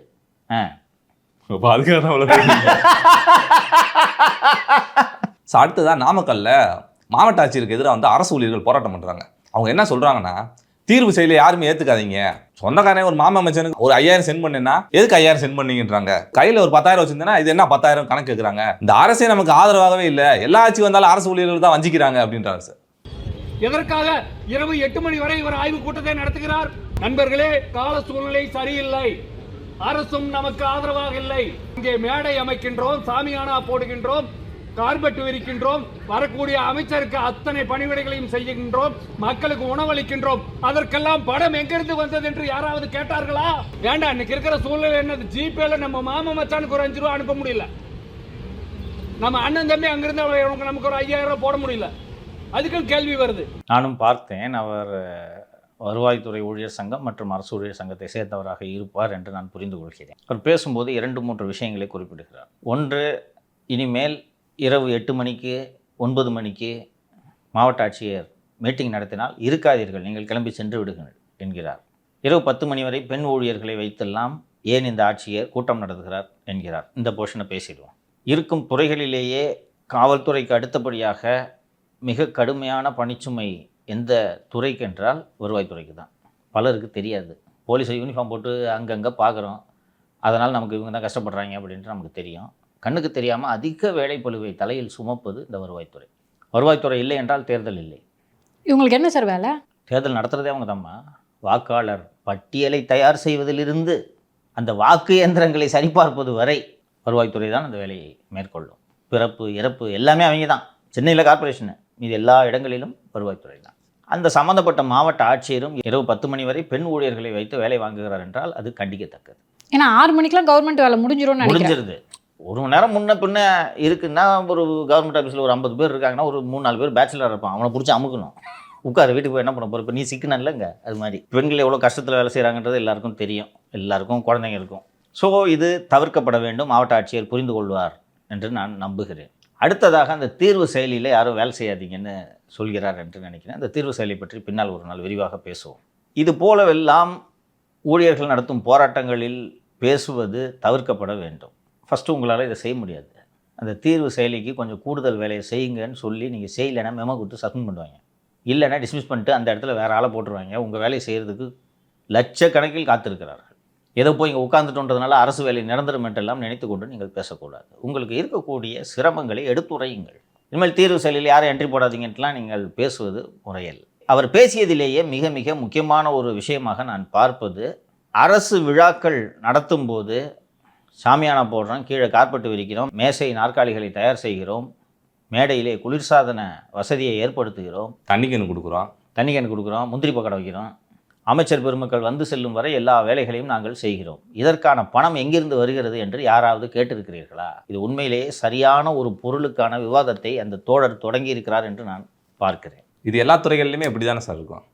பெரும்பாலான அரசு விழாக்களை நடத்துவது வருவாய்த்துறை. நலத்திட்ட உதவிகள், திருவள்ளூரில் ஒரு நலத்திட்ட உதவி வழங்கும் விழா அப்படின்ட்டு தான் நம்ம பேப்பரில் பார்க்குறோம். முதலமைச்சர் போய் இன்றைக்கி இத்தனை பேருக்கு 1000 ரூபாய் மகளிர் உரிமை தொகையை கொடுத்தாரு, பாடப்புத்தகங்களை கொடுத்தாருன்ட்டுலாம் நியூஸ் பார்க்குறோம். யார் நடத்துறது இதை? இல்லை, அரசு தானே சார். அரசு தானே இப்போ காசு கொடுப்பாங்க. வரேன் இருக்கு. 3 நாட்கள் கழித்து அரசு விழான்னு சொல்லுவாங்க. அமைச்சர் வர்றாரு விழான்னு சொல்லுவாங்க. அமைச்சர் வர்ற அன்னைக்கு இவர் இப்போ குறிப்பிட்ட இந்த மேடை கீழே சாமியானா எல்லாம் ரெடியாக இருக்கணும். இதற்கென்று அரசு ஒரு தொகையை ஒதுக்கும். எப்போது ஒதுக்கும்? 3 மாதம் கழித்து. இவங்க சாமியானாவுக்கு இவ்வளோ பில்லு, இத்தனி சேர் வாடகை கட்டுறதுக்கு இவ்வளோ பில்லு, இத்தனை பேருக்கு முந்திரி பக்கோடா வாங்கினதுக்கு சாந்தி ஸ்வீட்ஸ்லேருந்து இவ்வளோ பில்லு, ஏசி வாடகை கட்டுறதுக்கு இவ்வளோ பில்லு. இந்த பில்லெல்லாம் அதே மாவட்ட ஆட்சியர் அலுவலகத்தில் இருக்கக்கூடிய ஒரு செக்ஷனில் பில்லை வச்சு வவுச்சரெல்லாம் ப்ரொடியூஸ் பண்ணி ட்ரெஷரிக்கு பில்லு போட்டு அனுப்பி ட்ரெஷரியிலேருந்து செக்கு வந்து அவங்களுக்கெல்லாம் கொடுக்கணும். இதை 3 மாதம் கடன் கொடுக்கறதுக்கு தயாராக இருக்கக்கூடிய நிறுவனங்கள் ஒப்புக்கொள்ளும். சில பேர், சார் உங்கள்கிட்டலாம் கொடுத்தா 2 வருஷத்துக்கு பில்லு வரா சார், முந்திரி பக்கம்லாம் கொடுக்க முடியாது போங்க என்று சொல்லிவிட்டால் என்ன செய்வீர்கள்? நீங்கள் நாளை மறுநாள் இந்த நிகழ்ச்சியை நடத்த வேண்டும். இப்போ இது காசு வேணும். யார் காசு கொடுக்குறது? இது அரசு ஊழியர்கள் பணம் தானே. தாசில்தார் போய் இந்த ஃபுட் செல்லுக்குன்னு ஒரு தாசில்தார் இருப்பார், டிஎஸ்ஓன்னு ஒருத்தங்க இருப்பாங்க, தாலுக் சப்ளை ஆஃபீஸர். அவர் கண்ட்ரோலில் தான் இந்த அரிசி கூடம்லாம் வரும். அப்புறம் ஒவ்வொரு மாவட்டத்துலேயும் ஃபுட் சேஃப்டி ஆஃபீஸர்னு ஒருத்தர் இருப்பாரா, அவர். ஒரு 50 பேர் பொதுமக்கள் வர்றாங்க, அவங்களுக்கு சாப்பாடு ஏற்பாடு பண்ணணும்னு ஒரு ஹோட்டலில் சொன்னால் கொடுக்கணும். கொடுக்கலன்னா கிச்சனில் போய் ஆய்வு பண்ணி ஹோட்டலில் சீல் வச்சுருவார். பரவாயில்லையா? 2 பூச்சி வந்து கிடச்சுன்னா முடிஞ்சு. பரவாயில்லையா? இந்த தாலுக் சப்ளை ஆஃபீஸர் போய் ஏதாவது அரிசி குடோனில் போய் பூந்து, எக்ஸஸாக ஸ்டாக் வச்சுருக்க, இல்லை ஷார்ட்டேஜாக இருக்குது, அவ்வளோதான், குடோனுக்கு சீல் வைனா முடிஞ்சு. இப்படி ஒரு குத்து மதிப்பாக ஒரு ஒப்பந்தத்தில் இது ஓடிட்டு இருக்கு. இதற்கு ஒரு தீர்வை கண்டறிய வேண்டும். எந்த அரசும் இதை செய்யாது, ஓடும். எந்த தாசில்தாரும், சார் ஃபங்க்ஷன்லாம் வைக்க முடியாது சார், என்ன சார் 200 பேரை கூட்டின்னு வந்துட்டீங்கன்னா எங்கே போகிறது, அவங்களுக்கு சாப்பாடு போடுறதுக்கு என்றெல்லாம் யாரும் பேச மாட்டார்கள்.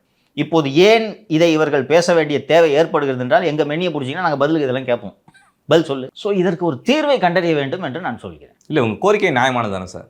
மிக மிக நியாயமானது. 91-96 ஆட்சி காலத்தில் டெல்லியில் எம்பிக்கள் வாக்கெடுப்பு, அந்த நரசிம்மராவ் அரசின் மீது நம்பிக்கையில்லா வாக்கெடுப்பு நடந்தபோது அந்த எம்பிக்கள் எல்லாம் கண்காணிக்க ஒரு அதிகாரி அனுப்பிச்சிருந்தான்னு சொன்னால, அப்போ இந்த ரெசிடென்ட் கமிஷனராக பவன் ரெய்னா ஐஏஎஸ் இருந்தார் என்றும் குறிப்பிட்டிருந்தேன். அப்போது இந்த அதிகாரியும் பவன் ரெய்னாவும் உரையாடி கொண்டிருந்த போது, இந்த மாதிரி எம்பிக்களுக்கெல்லாம் இதெல்லாம் வாங்கி கொடுக்கணும், மிஸ்லேனியஸ் எக்ஸ்பென்சஸ்னு ஏதாவது ஃபண்டு வச்சுருப்பியே, எவ்வளோங்க இருக்குது என்று கேட்கும்போது, அப்போது 3000 அப்படின்னோடனே, அது வாரத்துக்கா, வருஷத்துக்கு, வருஷத்துக்கு 3000 எப்படியா பார்த்தோன்னு இவ்வளோ தான் சாங்ஷன் பண்ணுறாங்க, என்ன பண்ண சொல்கிறீங்க என்ன என்று சொன்னதும், சென்னைக்கு வந்து செல்வி ஜெயலலிதாவிடம் இந்த மாதிரி டெல்லியில் எக்ஸ்பென்ஸுக்கு, எமர்ஜென்சி எக்ஸ்பென்ஸை மீட் பண்ணுறதுக்கு சாங்ஷன் இல்லை, எவ்வளோ போயிருக்கு, 3000, அதில் சாங்ஷன் 5 lakhs, 3000 இருக்குது, 5 lakhs அங்கே இருக்குது. இது அப்போது செல்வி ஜெயலலிதா கொண்டு வந்த சீர்திருத்தம். 91, 92, 93 இருக்கும். இப்போது அது 20 லட்சமோ 30 லட்சமோ ஆயிருக்கும். இது போல் யாராவது ஒரு அதிகாரியோ ஒரு ஆட்சியோ எடுக்கக்கூடிய சீர்திருத்தங்கள் தான் நிர்வாகத்தை செம்மையாக்கும். ஸோ இந்த தாவேக அரசு இது போல் அரசு விழாக்களுக்கென்று ஒரு தொகையை மாவட்ட நிர்வாகத்திடம், குறிப்பாக வருவாய்த்துறையிடம் ஒப்படைத்து விட வேண்டும். கேஷாக எடுத்து செலவு பண்ணுன்னு வச்சிடணும். எங்கே எடுத்துகிட்டு போக போகிறாங்க? கவர்மெண்ட் அக்கௌண்ட்டில் இருக்கிற காசு எடுத்துகிட்டு வீட்டுக்கு பாயில் போட்டு போக முடியுமா? முடியாது. ₹1 மிஞ்சினாலும் முடிஞ்சு சிக்கல் தான் அது. அதனால கொடுத்து வச்சிருங்கன்றேன். தேவைப்பட்டால் ஒரு ஃபங்க்ஷனுக்கு 2 லட்ச ரூபா ஆகுதுன்னு வச்சுங்க, 2 லட்ச ரூபா அங்கே இருக்கட்டும். எமர்ஜென்சியாக ட்ராப் பண்ணுறதுக்கு ஏற்றார் போல் இது இருக்க வேண்டும். ட்ரெஷரிக்கு பில்லு போட்டு வாங்குறதுக்கெலாம் டைம் இருக்காது. ஸோ இதனால் தான் அவர்களும் ஊழலில் ஈடுபடுகிறார்கள். நான் அந்த ஹோட்டல்காரனை மிரட்டி 100 சாப்பாடு சொல்லணும், அப்போ நான் லஞ்சம் வாங்கி தான் அதை கொடுக்கணும் அப்படின்னா அவங்க சொல்லுவாங்க. என்ன பதில் இருக்கு உங்கள்கிட்ட? இது போல் சிறு சிறு ஓட்டைகள் பல இடங்களில் இருக்கின்றன. இதையெல்லாம் சரி செய்யலாம். அடுத்ததாக அந்த தோழர் சொன்னது ஜிபே கொடுக்க முடியல, பாக்கெட்டில் காசு வச்சுக்க முடியலன்ட்டு. லஞ்ச ஒழிப்புத்துறை மனிதாபிமானமற்ற துறை எல்லாம் இல்லை.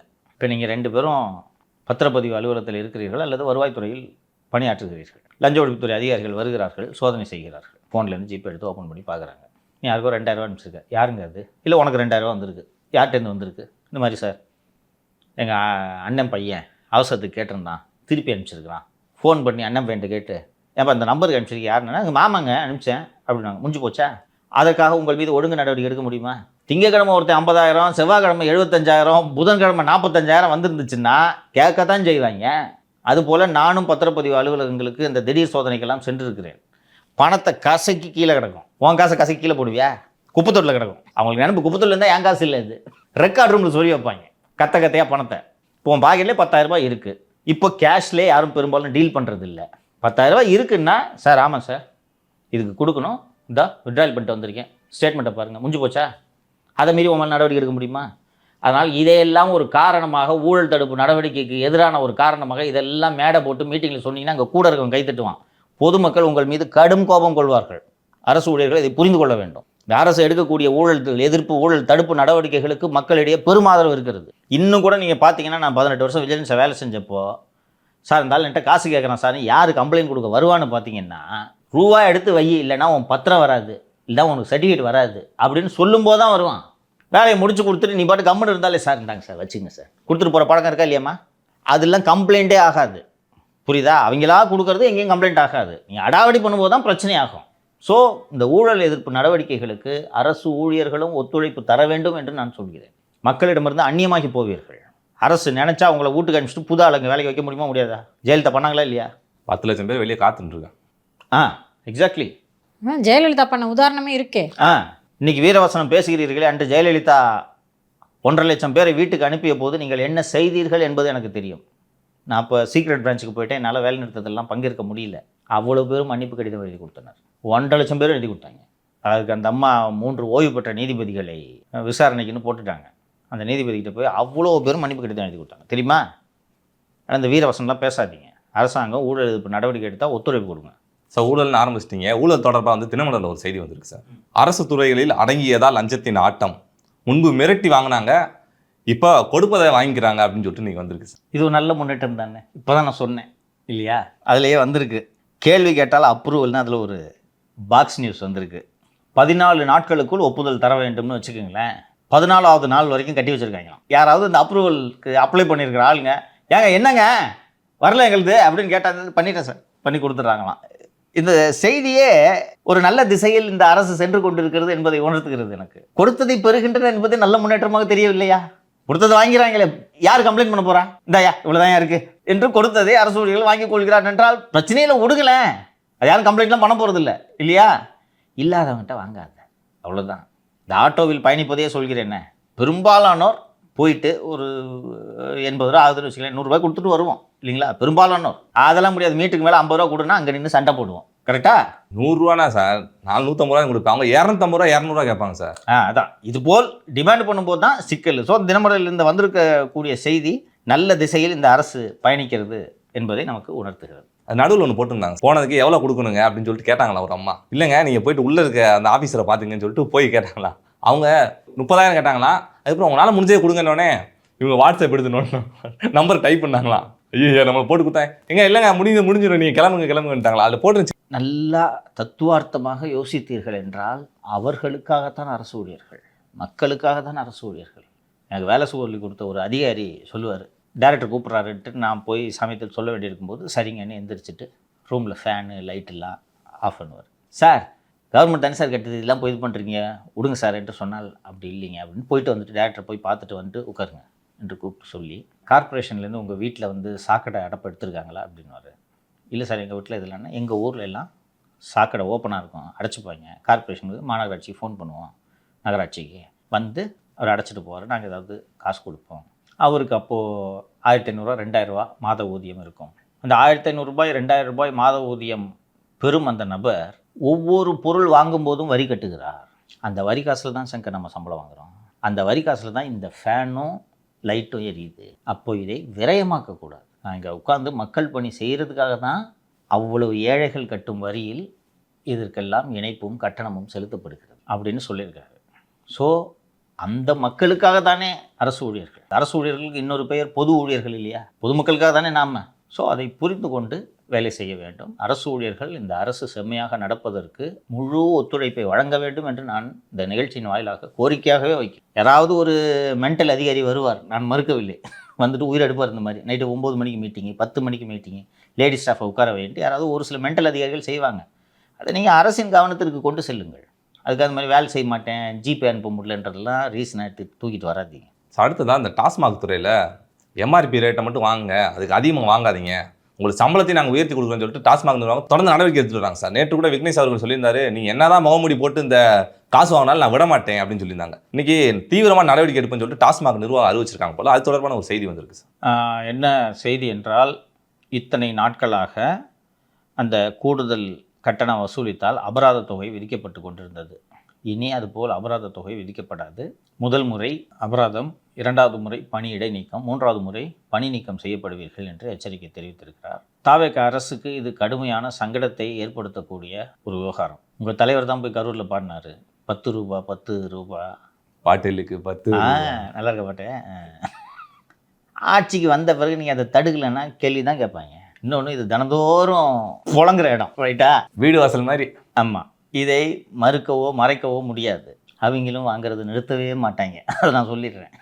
என்னிடம் டாஸ்மாக் ஊழியர்களும் கோரிக்கை வைத்து கொண்டிருக்கின்றனர். இல்லை நாங்கள் கஷ்டப்படுறோம், சம்பளம் கம்மி, இது பத்தாது, ஒத்துக்கவே மாட்டேன். நான் உங்களுக்கு இருக்கக்கூடிய நியாயமான குறைபாடுகளை நாம் தான் பலமுறை இந்த நிகழ்ச்சியில் பேசியிருக்கிறோம், ரைட்டா?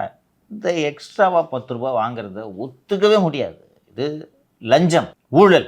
ஸோ இதற்கான தீர்வு தனியார்மயப்படுத்துவது தான். இதே போல் இன்னொரு ஊழலை, யாருக்கும் தெரியாமல் நடந்து கொண்டிருக்கக்கூடிய ஒரு ஊழலை இந்த அரசின் கவனத்திற்கு கொண்டு வர வேண்டும் என்று நான் விரும்புகிறேன். ஏப்ரலில் 2025 தமிழகத்தின் எல்லை பகுதிகளில் 22 போக்குவரத்து செக் போஸ்ட்டுகள் இருக்கின்றன. ஊத்துக்கோட்டை, பூந்தமல்லி, கும்மிடிப்பூண்டி, ஹோசூர், ஜூசுவாடி போன்ற இடங்களில் அந்த வெளிமாநிலங்களிலிருந்து உள்ளே வாகனங்கள் வரும்போது போக்குவரத்து காவல்துறை செக் போஸ்ட்டு இருக்கும். நம்மளும் பார்டருக்கெலாம் போயிட்டு வரும்போது பார்த்துருக்கோம், பாட்டு போலீஸ் இருப்பாங்க, தொல்லை பண்ண மாட்டாங்க. பட் இந்த போக்குவரத்து செக் போஸ்ட்டுகளில் என்ன நடக்கிறது என்றால், வெளிமாநிலங்களிலிருந்து தமிழகத்துக்குள் நுழையும் ஒவ்வொரு லாரியிடமும் 500 ரூபாய் வசூலிக்கப்படுகிறது. இல்லை, இந்த போக்குவரத்து செக் போஸ்ட் யார் சார் மெயின்டைன் பண்ணுறது? போக்குவரத்துறை. இதற்கு முன்பு இருந்த சிவசங்கர் ஆகட்டும், அதற்கு முன்பு இருந்த அமைச்சர் பெருமக்களாகட்டும், இந்த போக்குவரத்து துறை செக் போஸ்ட்டிலிருந்து மாதந்தோறும் மாமூல் வசூல் செய்து கொண்டிருப்பார்கள். ஒரு லாரிக்கு 500 ரூபாய்னா ஒரு நாளைக்கு எத்தனை லாரி போகும் கணக்கு போட.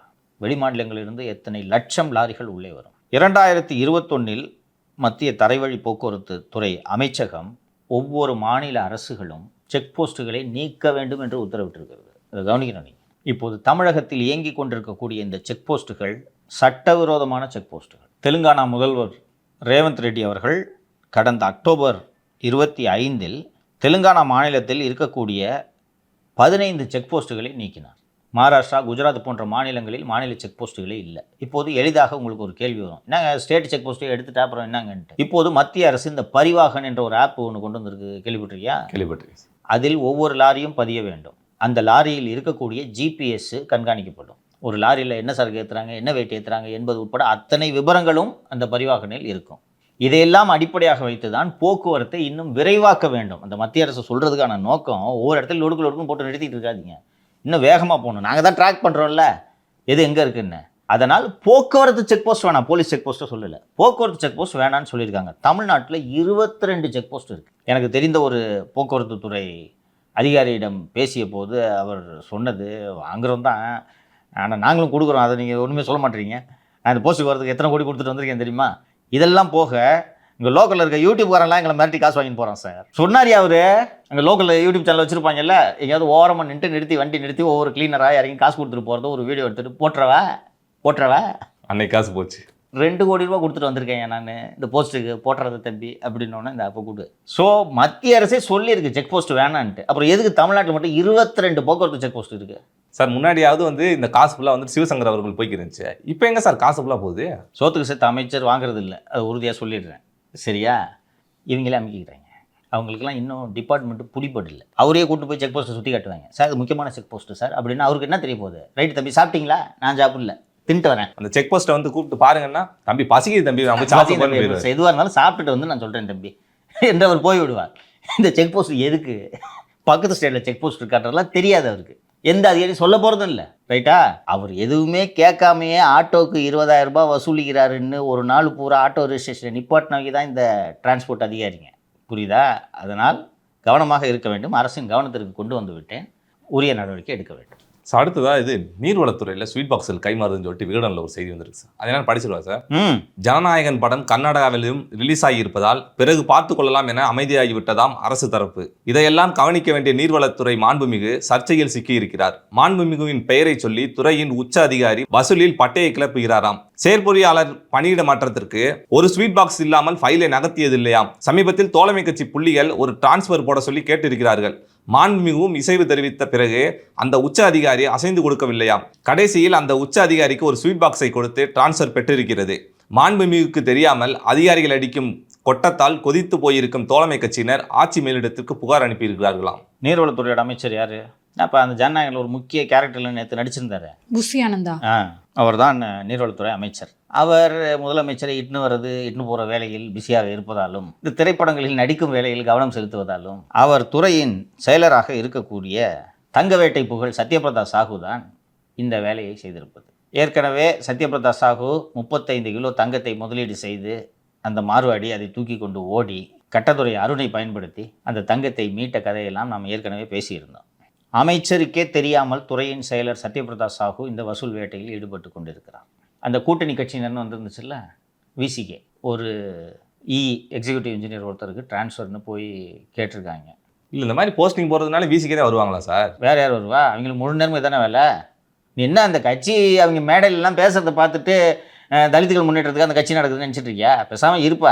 ரவிக்குமார் முதல் முறை எம்எல்ஏ ஆகும்போதே college transfer, teacher transfer, IAS IPS officer டிரான்ஸ்ஃபர்னு பார்த்து அப்போவே வசூலை பார்த்தவர் அவர். புரியுதா? அவங்க வேலையே இதுதான் விடு.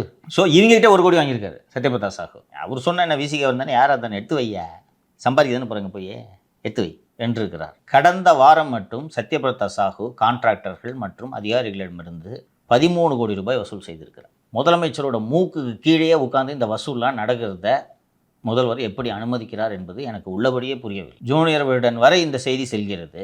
உங்கள் கவனத்திற்கு ஏன் வரவில்லை? Information அனுப்பிச்சிருக்கணும்ல sir? அனுப்பிச்சிருக்க வேண்டும்.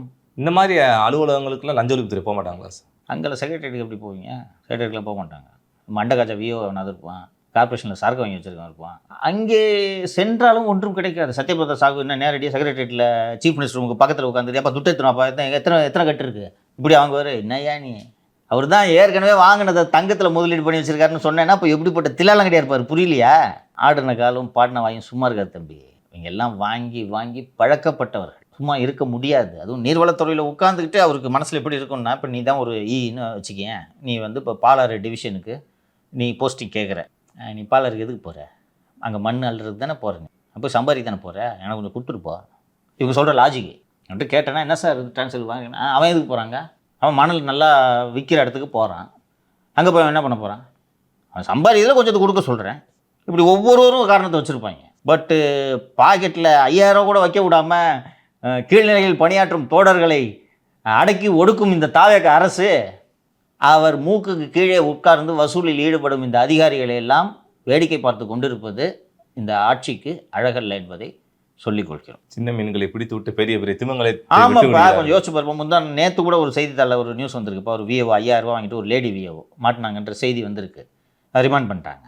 அவங்களெல்லாம் பிடிச்சி ரிமாண்ட் பண்ணிடுறீங்க. இவங்க வாங்கிட்டு இருக்காங்க. இவங்க என்ன பண்ணுறீங்க? அதிகபட்சம் ட்ரான்ஸ்ஃபர் தான் பண்ணுவீங்க நீங்கள் இல்லையா? புஷியானந்த அமைச்சருக்கே தெரியாமல் போன வாரம் மட்டும் 13 கோடி வசூல் பண்ணியிருக்காருன்னா இவரெல்லாம் அந்த நாமக்கல் கவிஞர் மாளிகையிலேருந்து கட்டி தொங்க விட வேணா? நாமக்கல் கவிஞர் மாலைன்னு ஆரம்பிச்சிட்டிங்க சார். அங்கே தான் முதலமைச்சரோட அலுவலகம் போப்போதான். இப்போ கீழே இருக்குது. இப்போ நாமக்கல் கவிஞர் மாளிகைக்கு போப்போதான். செக்ரட்டரியேட்டுக்கு 2 பேரும் போயிருக்க மாட்டீங்க. அந்த செக்ரட்டரியேட்டில் அந்த பழைய அந்த காலத்தில் கட்டிய வெள்ளைக்காரர்கள் ஆட்சியில் கட்டிய அந்த கோட்டை இந்த புறம் இருக்கும். பழைய கட்டிடம் அந்த பக்கம் புதுசாக பின்னாளில் கட்டியது. அது 10 மாடி கட்டடம். அதில் அந்த 10வது மாடியில் தான் பெரிய கான்ஃபரன்ஸ் ஹால் இருக்கும். அதில் தான் ஐஏஎஸ் ஐபிஎஸ் ஆஃபீஸர் மீட்டிங்கு இது போன்ற கான்ஃபரன்ஸ்கள் எல்லாம் அங்கே தான் நடக்கும். இந்த பழைய பில்டிங் கிராம்ப்டு. நான் ஏற்கனவே சொல்லியிருக்கேன்ல, இங்கிட்டு நடந்தால் மேலே இடிச்சுக்கிற அளவுக்கு தான் அங்கே ஸ்பேஸு. இப்படியும் போகும். அண்டு புதிய தலைமைச் செயலகத்திற்கு இடம் தேடப்படுகிறது என்றும் செய்திகள் வந்து கொண்டிருக்கின்றன. இந்நிலையில் அந்த நாமக்கல் கவிஞரின் 10வது மாளிகையில் நாம் அந்த அதிகாரிகளெல்லாம் கட்டி தொங்க விட வேண்டும் என்று சொன்ன அந்த மாடிக்கே முதலமைச்சர் செல்கிறார். ஒருவேளை கட்டி தொங்க விடுறதுக்கு தான் போகிறாருன்னு தெரியல. என்ன பார்க்க வா அப்படின்னு சொல்லிட்டு போ, அவனை கட்டு, அந்த கைத்தில் கட்டி தொங்க விடு தலைகீழா. அவர் உஷாராக இருக்குன்னு பார்த்தா கொஞ்ச நேரம் தள்ளி விட்டுருவாங்க அங்கேருந்து. அதற்கான சாத்தியம் இருக்குது தம்பி. நீ தமாசுக்கு சொல்கிற இந்த சிஸ்டம், அந்த மாதிரி சிஸ்டம் கொஞ்சம் யோசிச்சு பாரு. இவ்வளோ டைட்டாக ஒரு கவர்மெண்ட் நடந்துன்னு இருக்குது. இப்படி ஒரு முதலமைச்சர் இருக்கார். அங்கேயே உட்காந்து மந்திரிக்கு தெரியாமல் இத்தனை கோடி ரூபாய் வசூல் பண்ணின்னு இருக்கிறாருன்னா அப்போ இது எப்படிப்பட்ட சிஸ்டம் புரியுதா? இது ஒன்றும் சுத்தப்படாதியா சார்? எட்டி பாருங்கள், கீழே உங்கள் ரசிகர்கள்லாம் நிற்கிறாங்கட்டு பொசுக்குன்னு தள்ளி விட்டுருவாங்க. அந்த மாதிரி ஆளுங்க அவங்க. நாமக்கல் கவிஞர் 10வது மாடிக்கு செல்வதோடு இதுபோல் ஊழலில் ஈடுபடும் அதிகாரிகளை அங்கிருந்து கட்டி தொங்கவும் விட வேண்டும் என்பதை முதலமைச்சருக்கு கோரிக்கையாக வைத்துக் கொள்கிறேன். அடுத்ததாக டீ கடை பெஞ்சில் ஒரு செய்தி வந்திருக்கு. தாவேக்க முக்கிய புள்ளியோட ஆதரவாளர்கள் மிரட்டி வசூல் பண்ணுறாங்களா சார்? மாதவரம் எம்எல்ஏ விஜய் பிரபு பற்றிய செய்தி இது. ரொம்ப அலாமிங்காக இருக்குது நியூஸ். தினகரனில் வந்திருக்கிற இந்த நியூஸு. கட்டுமானத்துக்கு மணல் ஏற்றிட்டு லாரிஸ் வருது இல்லை, அந்த லாரிஸ்லாம் டிராஃபிக் ஜாம் கிரியேட் பண்ணுது. நிறுவனத்துக்கு தான் இந்த லாரிலாம் வருது, அதனால் துட்டு கொடு. டிராஃபிக் ஜாம் ஆகிறதுக்கு துட்டு கொடுக்குமா? கூடுன்னு சொன்ன உடனே அவர் அதெல்லாம் கொடுக்க முடியாது, போயா, அது தூய சக்தி ஆட்சி நடக்குது போயா அப்படின்ட்டு இருக்காரு. எப்படி இந்த பில்டிங்கை நீ கட்டுறேன்னு பார்க்குறேன்னு சொல்லிட்டு அந்த கட்டுமானம் நடக்கிற இடத்துக்கு போய் பூட்டு போட்டிருக்காங்க. இதுக்கு பேர்லாம் ரவுடித்தனம். பூட்டு போட்டிருக்காங்க. இவங்க போயா தூய சக்தி ஆட்சியில் இதுக்கெல்லாம் நாங்கள் அஞ்ச மாட்டோம்னு சொல்லிட்டு பூட்டை வச்சுட்டு இவங்க பாட்டு வேலையை நடத்திருக்காங்க. இது மாதிரி பண்ண உடனே 2 லாரி மடக்கி வச்சுட்டு 10 லட்ச ரூபா கொடுன்னு 10 லட்ச ரூபா கேட்டு மிரட்டி வாங்கியிருக்காங்க. இந்த மாதவரம் விஜய் பிரபுன்ற ஆள் தமிழகத்திலேயே அதிக வாக்கு வித்தியாசத்தில் 2வது அதிக வாக்கு வித்தியாசத்தில் எடப்பாடி பழனிசாமிக்கு அடுத்தபடியாக வெற்றி பெற்றவர். இதெல்லாம் முளையிலேயே கிள்ளி எறிய வேண்டும். இதெல்லாம் ரொம்ப ஆட்சிக்கு அவப்பெயரை இது ஏற்படுத்தக்கூடிய விஷயங்கள். இது மாதிரி ரவுடித்தனம் பண்ணுற ஆட்களையெல்லாம் ஒட்ட நறுக்கி வைக்கணும் முதலமைச்சர். அவர் அதுபோல் நடவடிக்கை எடுக்கக்கூடியவர். ஏற்கனவே ஒரு மாவட்ட செயலாளரை கைது பண்ணி உள்ளே அனுப்பிச்சார். எவிடன்ஸ் கிடச்சிச்சின்னா ஒரு எம்எல்ஏவையும் தூக்கி உள்ளே வச்சா சரியாக போயிடும். அதனால் நடவடிக்கை எடுப்பார் என்று நம்புகிறேன். அடுத்ததாக விகடனில் ஒரு செய்தி வந்திருக்கு சார், அதை நான் படிச்சிடுறேன். 1989 குரூப் 1 பிரிவில் தேர்வாகி அரசு பணிக்கு சேர்ந்த பலரும் இணைந்து வரும் 26 மாமல்லபுரத்தில் கூடி கொண்டாடவிருக்கின்றனராம். அங்கு கூடும் அதிகாரிகளில் சிலர் திமுக மீதான பற்றில் அந்த கட்சிக்கு ஆதரவாக செயல்பட மற்றவர்களை கேட்டுக்கொண்டிருக்கின்றனராம். இதை முன்கூட்டியே மோப்பம் பிடித்திருக்கும் உளவுத்துறை அதிகாரிகள் கொண்டாட்டத்தை கண்காணிக்க மாமல்லபுரத்திற்கு செல்லவிருக்கின்றனராம். அந்த ஜூனியருடன் செய்தியில் ஒரு சிறு திருத்தம். அவர்கள் குரூப் 1 அதிகாரிகள் இல்லை, குரூப் 5 செக்ரட்டரியேட் சர்வீஸை சேர்ந்த அதிகாரிகள். குரூப் 5 செக்ரட்டரியேட்டில் ஜாயின் பண்ணி அதற்கு பிறகு ஐஏஎஸ் அல்லது ஐபிஎஸ் பணிக்கு சென்றவர்கள். அங்கே அந்த கூட்டத்தில் கலந்து கொள்ளவிருக்கும் அதிகாரிகளின் பெயர்கள் எதையும் ஜூனியருடன் வெளியிடவில்லை. நான் அந்த பெயர்களை படிக்கிறேன். ஓய்வு பெற்ற ஐபிஎஸ் அதிகாரி திரு டி ஜெயச்சந்திரன், ஓய்வு பெற்ற ஐஏஎஸ் அதிகாரி திரு ராஜாமணி, முதலமைச்சர் அலுவலகத்தில் பணியாற்றி ஓய்வு பெற்ற இணை செயலர் திரு விஸ்வநாதன், முருகன் ஐபிஎஸ் லஞ்ச ஒழிப்புத்துறையில் இணை இயக்குநராக இருந்தவர். இவர்களும் இன்னும் ஓரிரு அதிகாரிகளும் மாமல்லபுரத்தில் கூடி தாவேக ஆட்சியை எப்படி கவிழ்ப்பது, மீண்டும் திராவிட மாடல் ஆட்சியை எப்படி கொண்டு வருவது, இந்த அடிப்படையில் அவர்கள் அந்த கூட்டத்தை நடத்த இருக்கிறார்கள். நம்ம நேராக கூடி பேசலாம் அப்படின்ட்டு. ஏற்கனவே ஜூவிலே நியூஸ் வந்துருச்சு, இன்டெலிஜென்ஸு மானிட்டரிங்லேயும் இது வந்துருச்சுன்னு சொல்லிட்டாங்க. அதனால் நாம் அதிகப்படியாக விவாதிப்பதற்கு ஒன்றுமில்லை. சரி சார், இந்த ஆர்ஸ்லட்டையில் பல நிகழ்வுகளை பேசணும். தொடர்ந்து நாளை பேசுவோம் சார். நன்றி சார். நன்றி சொல்கிறதுக்கு முன்னாடி ஒரு நமக்கு நெருக்கமான ஐஸ்கிரீம் அதிகாரியை பற்றிய ஒரு செய்தி.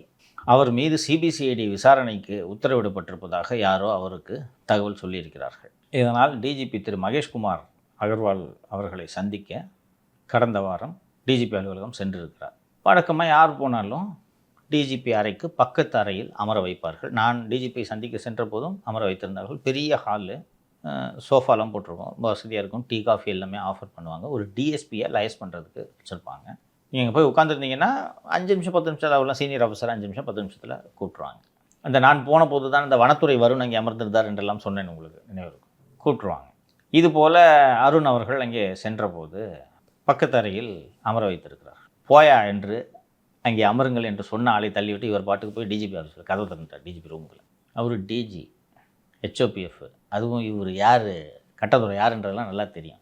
சீனியர் ஆஃபீஸர் தானே நீ, அறிவில்லை, உள்ளே 10 ஆட்கள்லாம் இருக்காங்க, அறிவில்லை, டீசெண்டாக நடந்துக்க மாட்டேன், பர்மிஷன்லாம் உள்ளே வர்றேன் என்று அவர் பேசவும் இல்லை. என்னை பற்றி சிபிசிஐடி விசாரணை, உன்னை பற்றி ஏகப்பட்ட கம்ப்ளைண்ட் வந்திருக்கு, 2 கம்ப்ளைண்ட்டை ஃபார்வேர்டு பண்ணி சிபிசிஐடிக்கு அனுப்பிச்சிட்டேன், ஏதாவது பேசுகிறதுனா போய் சிபிசிஐடி ஏடிஜிபி அபின் தினேஷ் மோடகிட்ட போய் பேசிக்க என்று சொல்லிவிட்டார். மோடகிட்டலாம் இவர் பேசவே முடியாது. இப்போது இந்த செய்தி மூலமாக நமக்கு தெரிய வந்திருப்பது என்னவென்றால், அருண் மீதான குற்றச்சாட்டுகளை சிபிசிஐடி விசாரிக்க தொடங்கி இருக்கிறது. இப்போ இவர் ரூமை எதுக்கா உள்ளே விட்டேன்னு கண்டிப்பாங்கிறது டிஎஸ்பி தான் கூப்பிட்டு கத்திருப்பார். டிஜி இல்லையா, ஐயா சொன்னேங்கய்யா, போயா என்று சொல்லிவிட்டு நுழைஞ்சாருன்னு, நீ போ நான் பார்த்துக்கிறேன் அப்படின்னு அவர் அருண் கிளம்புனோடனே மோடகுக்கு ஃபோன் வச்சுருப்பார். இவர் பார்த்துக்க ராஜா, சும்மா அந்த மனுஷன் இன்னும் கொஞ்சம் சொரிஞ்சு விட்டுருக்காரு. விநாசகாலே விபரீத புத்தி என்று சமஸ்கிருதத்தில் சொல்லுவார்கள். அது இதுதான். சீக்கிரமாக அந்த லிஃப்ட்டுக்கு விசாரணை தொடங்கினாங்கன்னா இன்னும் செம்மையாக இருக்கும். நன்றி. நன்றி சார்.